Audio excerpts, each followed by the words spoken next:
again. Season 2 of the Ministry of Health and Wellness Jamaica Move series is here. Join us Wednesdays at 5 a.m. and Saturdays at 8 a.m. right here on CVM TV.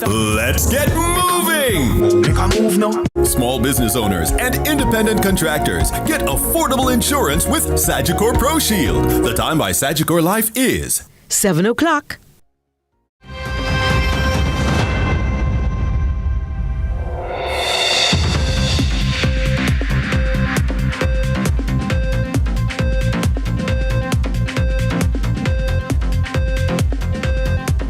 Tonight in CVM News at 7, driver dies in 4-vehicle collision near Aki Village. Trelawny police conduct major crime operation. Jamaicans in Florida faring well after Milton.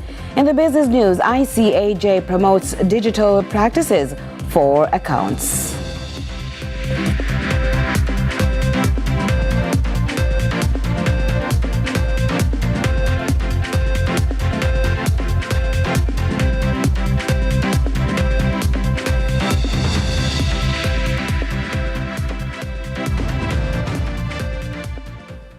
From Kingston, Jamaica, this is CVM News at 7 for Friday, October 11, 2024. Thanks so much for joining us.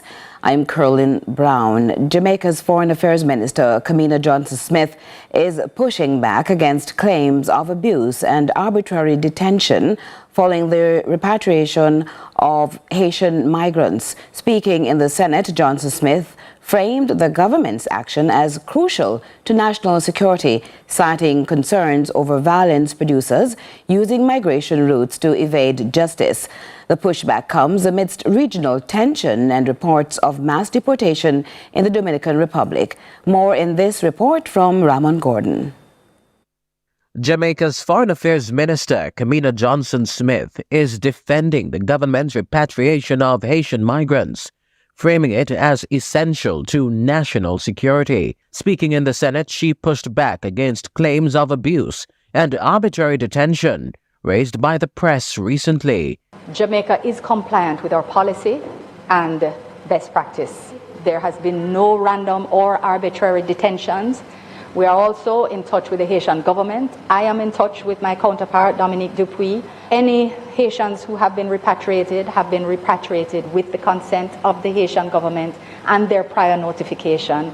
Johnson Smith says the influx of illegal Haitian migrants presents a security risk, with some violence producers reportedly using these same routes to evade justice. We have criminals who come in by the very same means on the very same boat with a pregnant lady, and they do that for a reason. There are children in the care of CPFSA. There are persons who find themselves in vulnerable situations and are otherwise having to be managed because trafficking is something that takes place. This response follows reports of mass deportation in the Dominican Republic, which recently expelled nearly 11,000 Haitians. Johnson Smith made it clear Jamaica's approach is different, focusing on smaller, managed returns while rejecting something else. We don't support mass deportations at all. It is a matter of great concern to us, but we recognize the right of countries to manage their national circumstances as well. Sending back people into this very situation, I am totally confused. Can't something be done to create even an agreement amongst different countries that they will accept a certain amount of persons until the upheaval is taken into control?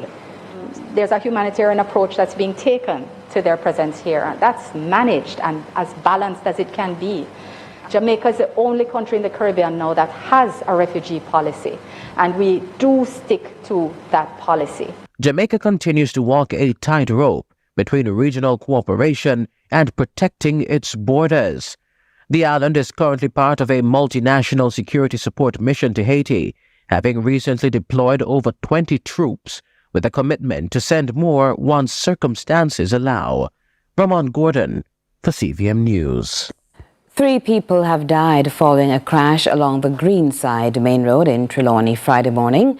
31-year-old Hoydean Flemmings, 21-year-old Brandon Gordon and 15-year-old Tashanti Jones, all from Trelawny addresses.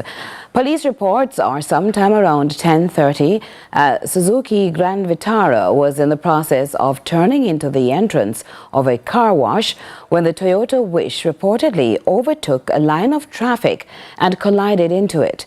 The Toyota came to a stop when it slammed into a stone wall, while the Suzuki Grand Vitara ended up in nearby bushes. Commanding officer for the parish, Superintendent Winston Milton, is urging motorists to take caution on the road. And a man is confirmed dead and several others injured after a multi-vehicular crash sometime Friday afternoon. Reports are at around 4 p.m. 4 vehicles collided near the Aki Village roundabout on the Municipal Boulevard in St. Catherine. A Toyota Probox and a Subaru collided head-on. The cause of the incident is unknown at this time. Several individuals were rushed to hospital. Now, the driver of the Subaru who died was up to news time, yet to be identified. Are the current crime prevention measures implemented by the Jamaica Constabulary Force, the JCF, effective? That question following the spike in crime and violence in the country. Acting Assistant Commissioner of Police for the Strategic Operations, Gary Francis, discussed the topic. Courtney Lewis has that report. Following the imposition of a 48-hour curfew in the Cassava Peace area of Kingston Thursday evening, aimed at curbing recent criminal activities, questions have emerged regarding public safety and the effectiveness of current crime prevention strategies. This incident is just one of several brutal crimes recorded this week, heightening concerns about the nation's crime wave. In an interview on Friday morning, Acting Commissioner of Police Gary Francis highlighted that one of the major challenges facing the Jamaica Constabulary Force, the JCF, is the widespread circulation of illegal firearms, which continues to fuel much of the violence. Among the challenges we face there really is the influx of illegal firearms coming into our little island, because over the last decade we have been seizing close to over 1,000 each year, but we continue to have them. So that is one, and of course, we have collaborated with the custom agency, etc., as also international partners that have been successful in, of course, the seizure of a number of firearms. We still have it because Jamaica is really an island surrounded by the water, so we have different illegal entries that persons may bring illegal firearms in. But he says crime-fighting measures have been put in place to address the recent incidents. It is really multidimensional. It involves searches, it involves stop and search, other operational activities like cordon search, intelligence-led operations, and the continuous, relationship building with our citizens to, provide requisite information, the use of our own canine assets, and other forms of technologies. He added that further resources like patrol vehicles have been added to the force's fleet. But while these are put in place, he says there may be need for additional measures. And as for community members and how they can assist in the nation's crime-fighting efforts, we continue to encourage our citizens to, share information with the police if they are feeling any way that they are not sure about, a police officer that they may have trust. There is a number of options that they could choose. You could call Crime Stop, where the identity is not required. Courtney Lewis for CVM News. Meanwhile, the Jamaica Constabulary Force's Trelawny Division is working hard to reduce crime and violence in the Western Parish. The division is reporting its most recent operation to achieve the objective has been quite effective. With more on the operation, here's Trisha Gay Kelly. Trelawny, neighboring the parish with the highest crime rate in the country, is now in intervention mode since the Jamaica Constabulary Force implemented Operation Recovery. It seems this police division is taking a more proactive approach to crime and violence, and according to the results, it's working. Commanding Officer Superintendent Winston Milton highlights the objectives of the operation. The purpose of this operation is to significantly reduce the frequency of the commission of violent crimes, particularly murder and shooting within the space, and to focus on persons involved in the illicit latches scam, which is the driver of most of the violent crimes within the Trelawny parish. Since Operation Recovery commenced, a gun has been seized and the victim arrested. The police are reporting that a man who was wanted for murder was also arrested and charged. But the efforts of the operation do not stop there. The police division has been reaping success in other areas. We have arrested a number of persons suspected to be involved in latches scamming activities, and have seized over $5 million in relation to these arrests.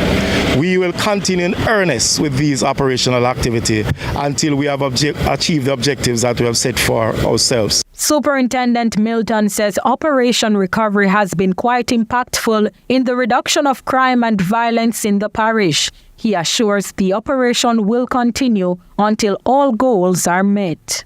We have been able to significantly narrow the gap in terms of the disparity in murder when compared in comparison to where we were last year. At the beginning of the initiative, we were 5 more than we were. As we speak now, we are only 1. We are currently at 20 as against 19. We will continue this trust until all objectives have been achieved. The police have reaffirmed their commitment to continue serving and protecting all law-abiding citizens in the parish. Trisha Kelly, CVM News. Lots more to come here on CVM News at 7. Stay with us.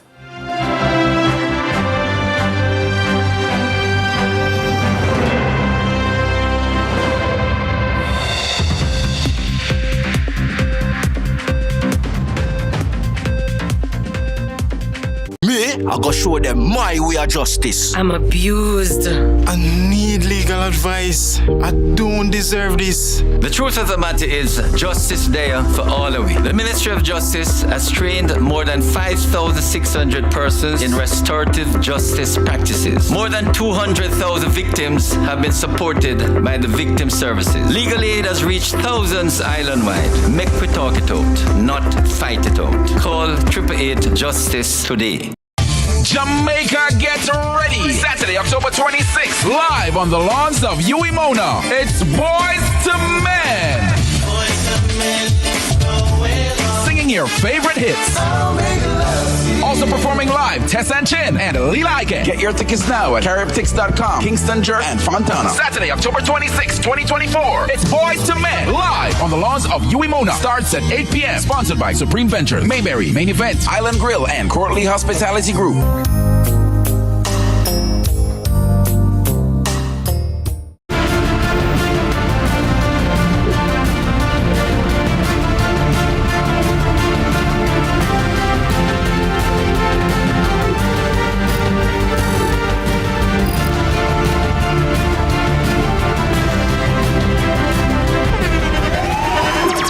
The internationally acclaimed On Stage with Winford Williams. At a new time, Saturdays at 8 p.m. on CVM TV. So much more than entertainment.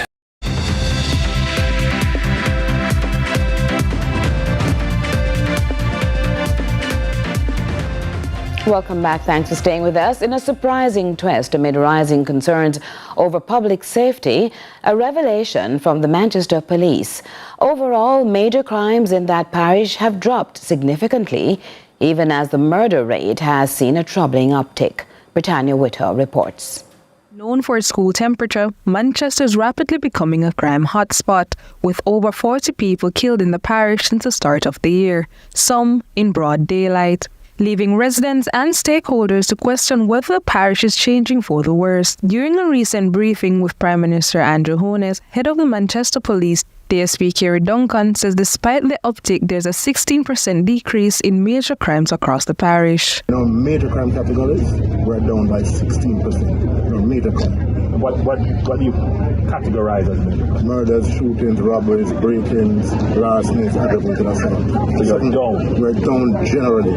However, so we don't take any comfort in that, because it is my view that the most important thing in life is life itself. DSP Duncan attributed the rise in murders to interpersonal conflicts, mainly the infamous lottery scamming. These are persons who know each other, persons who are in the parish as far as Westmoreland and our neighbouring Trelawny, who engage in the illicit lottery scamming activities.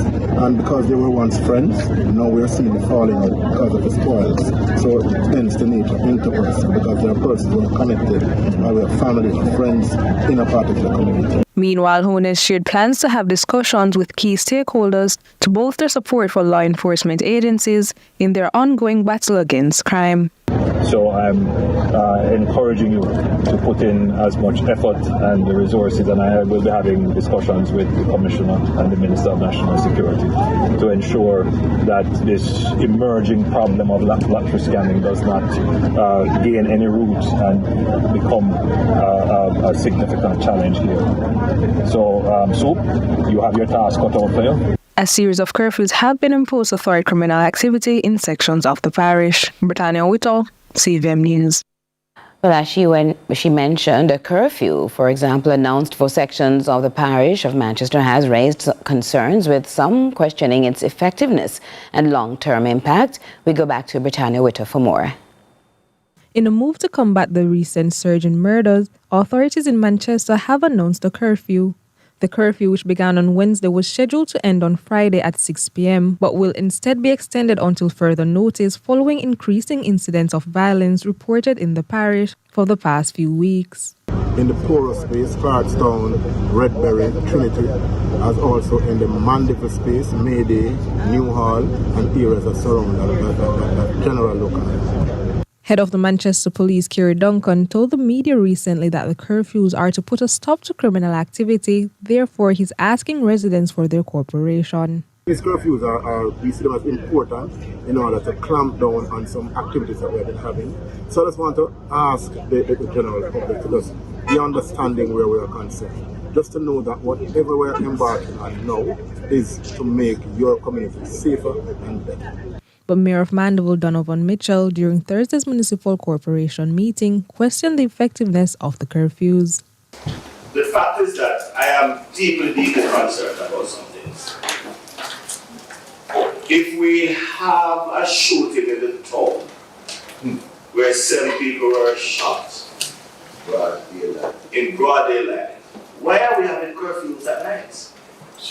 Because if people are killing people in broad daylight, they can kill them at any time. And if we have an 80% clear-up rate, why are we still having all of these curfews? He says small business owners are having mixed feelings about the restrictions in place as the country approaches the Christmas season.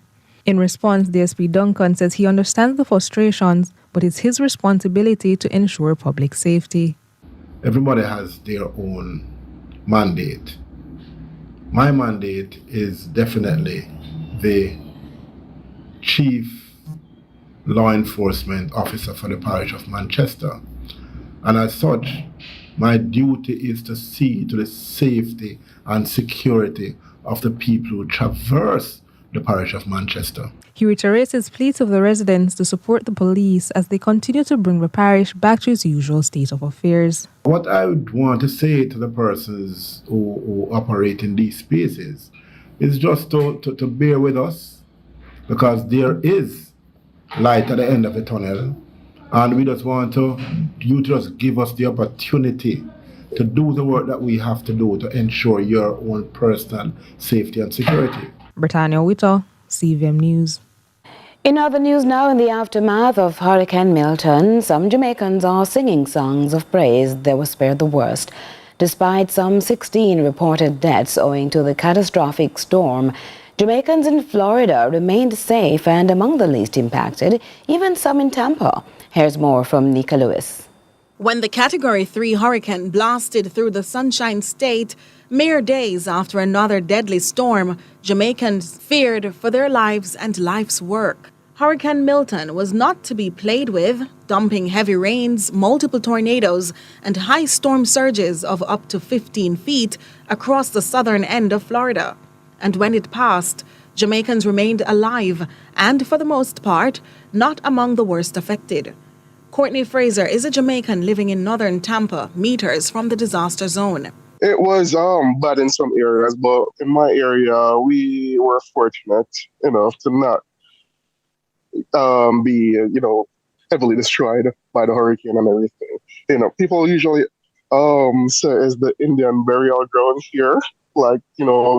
Hurricanes usually avoid Tampa and all that. So, the fact that it came directly towards Tampa and we're still, it moved more like a Category 1 maybe at most. That's how it seemed to me from my backyard. His community is left to pick up the pieces as they commence road clearing and minor repairs. I had some flooding, power outage, fallen trees and stuff like that. But when I scanned, I had surveyed the area the next morning, just walking through the community and everybody, it was actually nice to see people out there actually, kind of trying to clean up and help other people out, move things out of the way. But there was no significant destruction here, just some minor small branches here and there. No trees uprooted in my community or anything like that.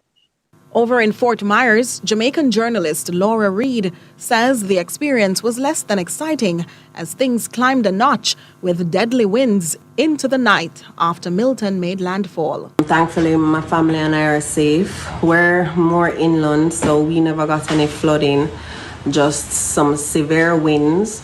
At one point, I thought the windows in my bedroom were going to implode. That's how strong the winds were.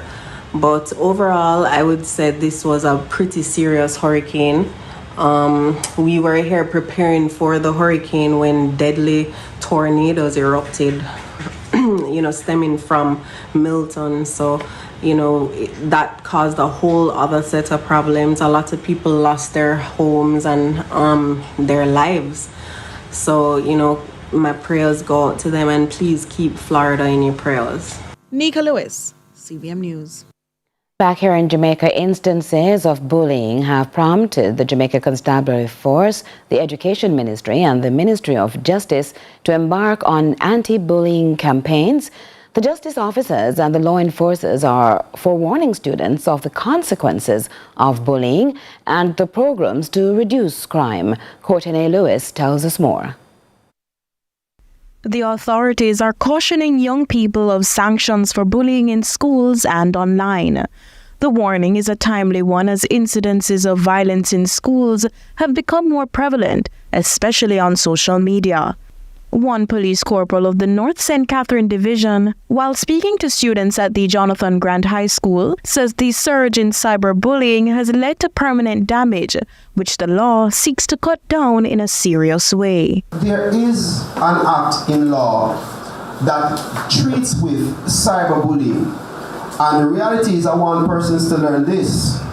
Any child from the age of 12 years old can be arrested and charged for any offense that they commit, even an offense under the Cybercrimes Act. The psychological effects of bullying are just as damning, as students often feel fear as the violent incidences are constantly circulating. They're thinking about what is going to happen to them when they come to school, what persons are going to be saying to them. So because of that, they're not focused academically. But the Ministry of Education, in collaboration with the Ministry of Justice, have deployed a new approach involving cases of bullying referred to the Restorative Justice Department. We work with schools in restorative practices training to educate and sensitize students, student leaders, faculty staff, and also parents about how it is that you can encourage positive interaction, positive behavior, and a harmonious culture at your school. The program seeks to curb crime and violence on a micro level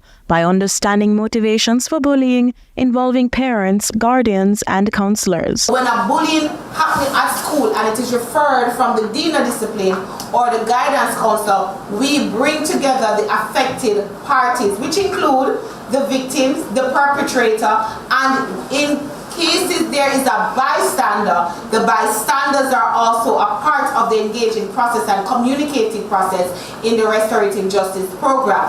Oftentimes we like to have a counselor present, and the parents, they're all minors, so the parents are integral in the process. Courtney Lewis for CVM News.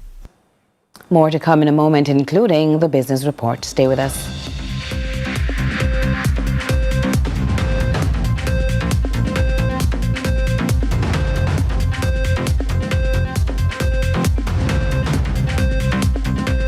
JN Bank Small Business Loans is linked to so many stories of ordinary Jamaicans and their extraordinary success. We're very proud to have helped small, medium, and micro businesses come to life and thrive over the years. It's a demonstration of our strong belief in the business ambitions of Jamaicans.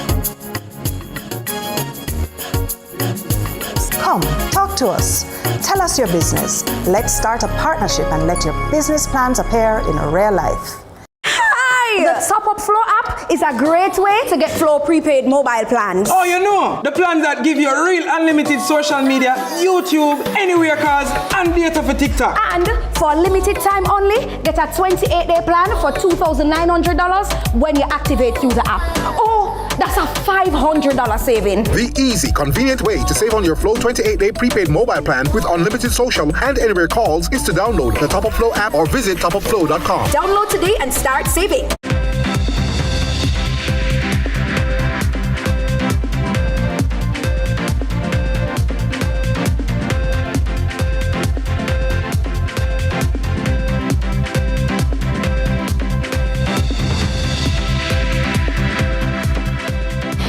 Welcome back. In the business news now, the Institute of Chartered Accountants of Jamaica, the ICAJ, in its business conference on Thursday, pushed the idea of reimagining the accounting field to meet the digital challenges.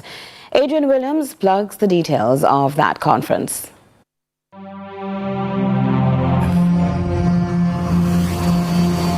Like many other work disciplines, chartered accountants have a local regulatory body, the Institute of Chartered Accountants of Jamaica, ICAJ. At the company's recent business conference, President Eric Scott led the charge, imploring the accountants to meet the challenges of the digital age and not shy away from them. It's such a time of opportunity. And while there are so many things that are happening negative, I think as accountants, we need to focus on the opportunities and we need to ensure that this helps us to drive the future. And the only limitation that we have, I believe at this time, is our imagination. Chief Executive Officer for the NCB Group, Robert Almeida, shared in his keynote speech that trust is one of the most basic pillars in carrying out accounting duties despite digital advancements. We have to be perceived as trusted professionals and not as eye-dotting, T-crossing robots. We help the marketplace have a foundation of trust. And it's the most important thing because without that foundation of trust, the marketplace won't work. And accountants play an integral role in that, and accountants, in doing that, have to strike that balance between principle and rules. The accounting professionals were urged not to focus only on business profits, but also on the welfare of mankind. While we all have a profit motive, I think as a body, we need to ensure that we are connecting with our community and being felt across the board. So I challenge each one of you present to ensure that you're seen in your community, help a school, help a church, help the less fortunate. The ICAJ seeks to continue bringing accounting practices up to date under the theme Reimagining the Future, Integrity, Innovation and Impact. Adrian Williams for CVM News. More after this.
Jamaica, get ready. Saturday, October 26th, live on the lawns of Mona. It's Boys to Men. Singing your favorite hits.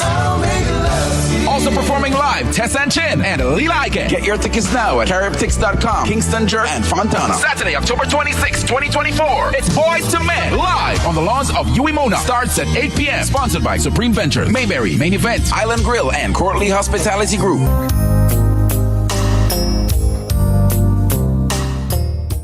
You! Come and pick up your order. Oh, okay.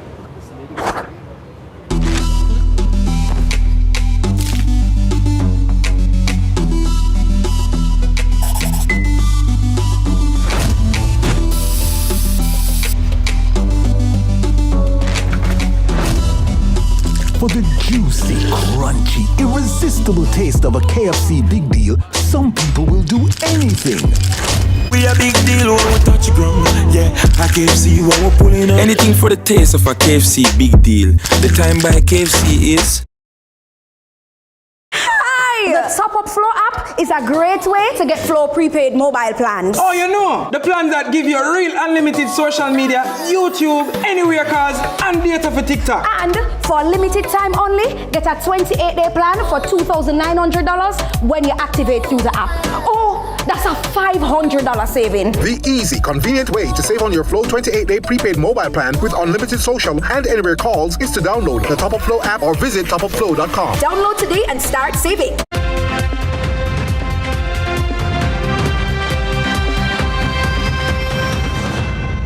Welcome back. This is where we hear from you or viewers on social media. So, what's trending in our local social media spaces? The Mandela Highway Improvement Project was abruptly halted on Thursday due to alleged criminal extortion attempts targeting National Works Agency (NWA) contractors. Despite the challenges, Works Minister Robert Morgan remains resolute, asserting that the government will not be intimidated by criminal activities. Here are some of your reactions to the news. At Shemar_Walters posts, security measures should have been put in place before. A central village that, At Johnny Ezra shares, the state had to abandon its duty because of criminals. Let that sink in. At No Slick Thing comments, remember Jamaicans only block road when police dirt one of them. At Primodino876 says, and the road there so really want to fix Here I am praying for it to be fixed, only to be thwarted by extortionists with no vision. Kiss my teeth. At Knee_Sia writes, increase police and military presence while the NWA works in the area. I would think. The community has its reputation, so it's unfortunate that security presence wasn't a pre-consideration. And that's what's trending online today. Continue to share your thoughts with us on X at CVM TV and CVM_television on Instagram. I'm Ronaldo Adams. And we go now to regional and international news.